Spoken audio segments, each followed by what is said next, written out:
한국 청년의 시리아 난민 급식 봉사 체험기 간증. 간단히 자기소개를 해주시죠. 저는 한국에서 1998년도에 태어나서 아빠의 직장을 따라 인도에 갔다가 인도에서 국제학교를 졸업하고 네덜란드의 대학에 유학을 가서 미술을 전공하고 있는 강은지입니다.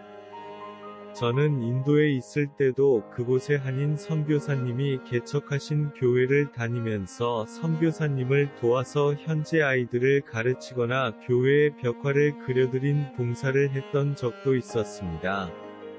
그러던 중 네덜란드에서 유학을 하던 중 그곳에서는 네덜란드 교회에 다녔습니다. 인도처럼 뭔가 봉사를 할 수 있는 기회가 없었습니다. 그러니 삶이 좀 공허하던 차에 시리아 난민들 급식 사역에 동참할 수 있는 기회가 연결되어서 기쁘게 자원봉사할 수 있게 되었습니다. 난민 급식 봉사를 한 지역이 어디죠? 주 이름은 겔더랜드인데 난민 캠프는 제가 사는 동네의 남쪽에 있어요. 제가 금요일날 자전거를 타고 약 30분 달리면 거기에 있습니다. 저는 유학생이었고 차가 없습니다. 거기엔 텐트를 쳐서 난민을 수용하는 그런 곳이 아니라 재소자가 거의 없는 교도소를 난민 캠프로 개조한 곳입니다. 페인트도 새로 칠하고 교도소 같은 느낌이 안 나게 만들었습니다. 그래서 방방마다 화장실도 있고 그랬습니다. 난민 캠프가 네덜란드 전역에 흩어져 있는데 또 다른 지역에서는 약간 큰 집에서 수십 명씩 수용되고 있습니다. 거기서 평소 그들의 식사는 재료는 정부가 제공해 주겠지만 요리는 본인들이 직접 해서 먹는 것을 보았습니다. 이들의 거처는 쉘터, 피난처라고 부르기도 하는데 보통은 네덜란드 주민들이 사는 곳과는 좀 떨어진 시 외곽에 위치해 있습니다. 아무래도 서로 간의 문화적 이질감 때문이겠죠. 봉사한 기간은 2018년 1월부터 코로나19로 귀국하기 전까지인 2020년 3월까지 계속 봉사했는데, 그러니 2년가량 했습니다. 일주일에 하루를 봉사했는데 코로나 사태가 있고 나서부터는 한 달에 1번꼴로 횟수가 줄어들었습니다. 거기 난민 캠프에는 난민들이 몇 분쯤 계신 곳인가요? 숫자는 늘 변동되었습니다. 이따가 떠나고 다시 들어오고 하는 거죠. 보통은 약 70에서 80명이 있었습니다. 다 시리아인들이었습니다. 난민봉사단체의 명칭은 무엇입니까? 그리고 구성원은요? 우리는 스푼, 숟가락으로 지었습니다. 누구나 숟가락 하나만 있으면 언제든지 함께 밥을 먹을 수 있다는 나눔의 의미를 갖고 있습니다. 이 단체는 수년 전에 이란에서 네덜란드로 이민 온 이란인 2세, 3세들이 난민의 사정을 아시는 분들이 먼저 시작했습니다. 그들은 여기서 시민권을 받아서 수십 년 전에 정착하신 분들이죠. 쉽게 말하면 지난 세대의 난민들이 이번 세대의 난민들을 돕는 자원봉사입니다. 우리 스푼 멤버는 이란 분들 2~3명 그리고 한국인은 저 1명 그리고 제 대학교 친구들 네덜란드인 2~3명을 제가 초대해서 동참시켰습니다. 우리는 금요일 오후에 영화 보기, 미술 감상 등 문화행사를 먼저 하고 금요일 저녁을 같이 식사합니다. 급식 메뉴는 주로 어떤 것입니까? 하루는 이란식, 하루는 한국식, 하루는 모로코식 이렇게 인터내셔널 음식을 봉사합니다. 한국식으로는 제가 먹기 편하게 주먹밥, 김밥, 떡볶이 그리고 한국식 카레 이런 것들을 제 차례가 되면 준비했습니다. 주먹밥에 얼굴 표정을 넣어보기도 했습니다. 제가 미술을 전공하니까요. 난민들은 매운 것을 좋아하고 잘 먹더라고요. 난민들은 가족 단위로 왔나요? 싱글로 왔나요? 골고루 있습니다. 싱글로 온 친구들은 저녁마다 통화를 하면서 눈물을 흘리곤 하더라고요. 싱글로 오는 경우 주로 남편이 남자니까 먼저 나오고 아내와 자녀들은 시리아에 아직까지 남아있는 경우가 많습니다.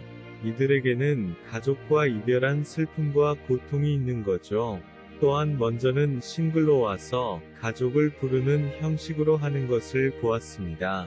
우리나라의 탈북자들의 북한 탈출과 비슷하다고 보시면 되겠습니다. 서로 대화는 무슨 언어로 하는지요? 서로 영어로 합니다. 이들은 여기 와서 서툰 영어로 말하는데 네덜란드어도 열심히 배우고 있더라고요. 그리고 거기서 난민들은 숙식을 제공받는 이외의 네덜란드어를 가르쳐 줍니다. 그 사회에 빨리 적응시키기 위해서죠. 그들의 탈출 경로는 어떻게 되는지요? 그들이 시리아에서 두 경로로 통해서 탈출한다는 것을 들었습니다. 시리아에서 육로로는 터키로 가서 유럽이나 네덜란드까지 걸어오기도 하고 지나가는 차를 얻어 타기도 한답니다. 바다를 통해서는 시리아 가까운 지중해 항구로 가서 배로 이집트로 가서 이집트에서 배를 타고 이탈리아로 가서 유럽이나 네덜란드로 온다고 합니다. 이렇게 올 때 보통 3개월이 걸리기도 한답니다. 오는 길에 브로커에게 돈을 줘서 몰래 탈출한다고 합니다. 그래서 시리아에서 전 재산을 팔아서 와도 오는 길에 돈을 다 쓰고 빈털터리가 되어서 네덜란드에 도착한다고 합니다. 이 사람들이 돈이 없으면 문제를 일으킬 수도 있기 때문에 네덜란드 정부에서 숙식 제공 말고도 한 달에 1인당 약 300유로를 개인 자비로 지급한다고 합니다. 난민들은 이 용돈을 가지고 캠프에만 있으면 지루하니까 가끔 쇼핑몰도 방문합니다. 특별히 느낀 점이 있다면 제가 처음에는 매우 놀랐어요. 뉴스에서만 보던 시리아 난민들을 실제로 보고 만나고 그들과 친구가 되니까 그들이 난민이든 이방인이든 나와 똑같은 사람이다. 그래서 나는 모두와 친구가 되고 싶다. 그런 점을 많이 느꼈습니다. 우리는 어떻게 보면 난민입니다. 저도 여기에 이방인으로 온 셈이니까요. 그리고 저들도 무조건 일방적인 대접을 받는 것이 아니라 우리도 시리아 음식을 보여주고 싶다. 그래서 그들도 캠프에서 자기들 고유 음식을 만들어 우리를 대접한 적도 있었습니다. 그렇게 함으로써 아무래도 수용되어 있으니까 닫혀져 있었던 그들의 마음이 조금씩 열리는 것을 보고서 그것이 너무 감사했습니다. 기생충 영화도 보여줬다던데 그들이 멀리 떨어진 나라 한국에 대해서 많은 관심을 갖는 것을 보았습니다. 특히 2019년 11월에는 한국의 기생충 패러사이트이란 영화가 세계적인 주목을 받았는데 여기 네덜란드에서도 그 영화가 아주 유행했습니다. 그래서 제가 빔 프로젝트를 가져가서 난민 캠프에서 기생충 패러사이트란 영화를 보여드리고 영화가 끝난 후에 여러 가지 주제로 같이 토론을 한 적도 있었습니다. 완전히 이질적인 두 문화적 배경을 가진 사람들이 서로 소통과 서로 대화하는데 그 영화가 좋은 소재가 되었습니다. 시리아 난민들이 그곳에서 기독교 교회를 다닐 수도 있나요? 난민들이 제가 다니는 교회에 친구로서 찾아오는 경우가 있었습니다. 그런데 정말 신앙을 목적으로 오는 것인지, 아니면 그저 외국인 친구를 만나러 오는 것인지, 아니면 일요일에 딱하게 할 일이 없어서 시간 보내기로 오는 것인지 정확하게는 알 수 없으나 그들이 제가 다니던 네덜란드 교회에 자발적으로 찾아나오는 것을 보았습니다. 그리고 네덜란드 정부 차원에서 난민들이 교회를 다니면 영주권을 빨리 내주는 그런 정책이 있다고 합니다. 네덜란드에서 정착을 잘 하고 있다고 좋은 점수를 주는 모양입니다. 그런 이유로도 난민들이 시리아에서는 회고도였지만 네덜란드에서 기독교회로 찾아나오는 것을 보았습니다. 난민들과 함께 미술전시회 등도 관람한 적이 있었다면서요. 네, 저희 봉사자들 중에 미술 전공자들이 있었기 때문에 자연히 그런 쪽으로 안내를 하게 되었습니다. 그리고 난민들 중에 시리아에서 겪었던 끔찍한 전쟁과 사람들이 다치거나 살해되는 일을 직접 목격한 관계로 그 악몽 같은 과거로 인해 현재 정신적 괴로움을 겪는 사람들이 많다고 합니다. 물론 내색은 잘 안 하지만요. 그런 분들에게 미술관람이나 따뜻한 위로의 말 한마디, 이런 것들이 어쩌면 한 끼 식사 대접보다 훨씬 더 중요한 어떤 도움이 되지 않았을까?